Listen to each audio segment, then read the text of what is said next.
will break it. I've got no patience now. So sick of complacence now. I've got no patience now. So sick of complacence now. Sick of you. Time has come to play.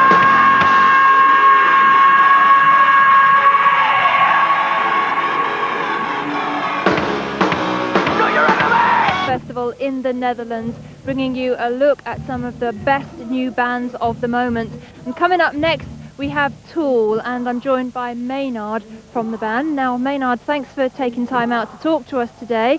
Maybe you could start a little bit talking about touring. You've been doing Lollapalooza and some shows across Europe. How's that been going? We've been on the road for about 3 months now, on and off in Europe and in the United States. It's been kind of like one great big crab steak smothered in dictators. Hold the mayo. I saw you playing today, and certainly for you, I would imagine that playing live gigs, it's like an emotionally draining experience. You're so into it. Are you just like really concentrating 100%? I can only really do one thing at a time, so that's why I look so intense and concentrating. So I can't really chew gum and walk at the same time. So. No, but how do you feel when you come off stage? Are you just like emotionally drained, or do you feel kind of, is it like therapy? Sure. Therapy. Okay. Can we go back a little bit to the earlier days of the band, because you formed in Los Angeles in the late 80s when that whole glam thing was happening. Was it like an antithesis to that whole scene? Actually, we formed right around in 90 sometime, I think, late 89, 90, and we didn't really have much to do with the glam scene at all. We hadn't really planned on getting a record deal. We just wanted to kind of play around in clubs and kind of get some frustrations out and continue doing what menial jobs we had, and it just kind of took out from underneath us, and here we are. Okay, now I don't think it's been very well documented, but when you first got the band together, there was a particular book that inspired you about the study of human pain. Could you tell us a little bit about that? It's a book written in late 40s by a guy named Ronald P. Vincent, and the best active explanation I could give is just what you hear on the records. You know, that's kind of like an example, you know, a practical application of those kind of principles. We're actually going to release the book, and we were in the process of releasing it when a family member showed up and gave us a cease and desist letter, because we didn't think there was a copyright holder anymore. We thought that he had no family left, and we couldn't find a copyright. And we're going through litigation now to actually prove that this person is in fact family. And if in case she's not, then we can just release the book. And if she is, we need to buy her out, because I don't think she has any cash at all to really put the book out. And I think it really needs to be out there. And do you think that if people read the book, that it will give them a better understanding of the record? No, not necessarily. It's a completely separate thing. It's not really a motivation. It's more just of a catalyst. You know, it's not like we're some kind of religious freaks running around trying to promote a religion. It's just something that kind of was inspiring, like reading a really good book or watching a good movie, or you know. Because I believe it was very controversial at the time, and I guess it still is. Not necessarily. I mean, it was controversial in its time for a while, but it's not that well written.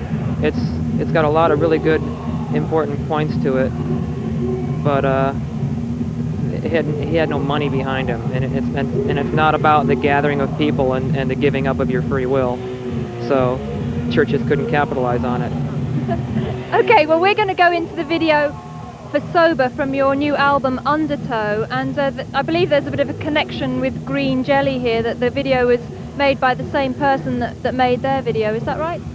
Kind of, yeah. Adam, our guitar player, and Fred Sturr, who did the Three Little Pigs video, collaborated on the Sober video. Okay. Well, let's see that video for Sober, and then we'll talk to Maynard a little bit more right after we've seen the clip. With me on the Headbangers Ball, we're talking about the new album Undertow, and would you say it's very important for Tool to be confrontational, Maynard? I don't know that it's necessarily a confrontational album. I think it's more confrontational within ourselves. I don't think it's something that's, you know, we're presenting it to somebody else to offend them or to put them on the spot. It's more of a, I think it's more of an internal thing that other people are invited to witness.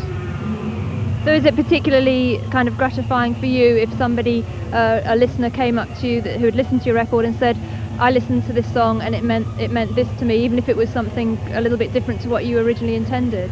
That's very important. It's an open book, pretty much. It's not anything that has to do with standing on a soapbox saying, this is the way you should think and this is the way I think and here's what's right and here's what's wrong. It's more of a blank palette, so to speak, and you draw. People can paint their own ideas onto that. Draw your own conclusions. Now you recorded Undertow with a female producer, Sylvia Massey, which I found very interesting. I was wondering, did she add a different perspective to what you were doing in any way? This is a very good engineer, an engineer that does her job well, and she's just very good, and we work well as a group. She has a lot of input. She's better than any engineer that we met with, and so we used her. Did you find the studio a creative environment? Definitely. Yeah. We had a lot of the songs done before the album, but some weren't, and she helped in that respect.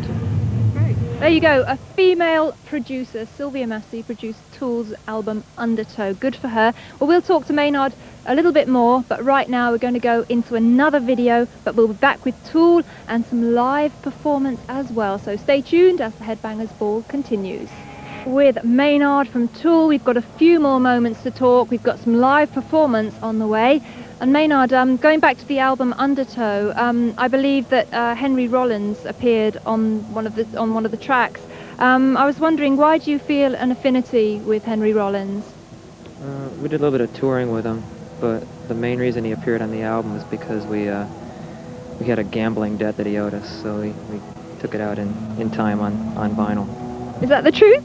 Sure. Because I was wondering if he has a very strong message as well about making the most of yourself and stuff like that. I wondered if you felt an affinity to that side of things. Well, that's initially how we ended up getting to tour with him, because it's similar attitudes, but what actually happened was we were at a place called the Anaconda in Santa Barbara and doing some, poker, and he kept bluffing on bad hands, and we of course kept calling him, and he got into about $3,000 in debt with us, and rather than having him sign over an IOU, we had him go ahead and just sing on the record. There you go. Okay. So very quickly now, Maynard, what are the plans for Tool over the next few months? We're going to be running around Europe for about 2 months, and then we're going to go back to LA and dodge bullets and write songs. So do you not write on the road then? Do you wait until you get home, have a break, and then get back to it? We come up with general sketches on the road, but we can't really fully realize what we've got until we're in our own practice space, slamming it out. Okay. All right, well, thank you very much for taking time out to talk to us on Headbangers Ball. Good to see you again.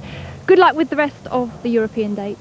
And we're going to see a little bit of Tool live right now. Then we'll go into a break and we'll be back with Stone Temple Pilots. But let's take a look at Tool rocking out right here at the Paradise Festival in the Netherlands. There's no that show. Stay on, shameless now, nameless now, nothing now, no one now. My soul must be iron, your fear is naked. I'm naked and fearless in my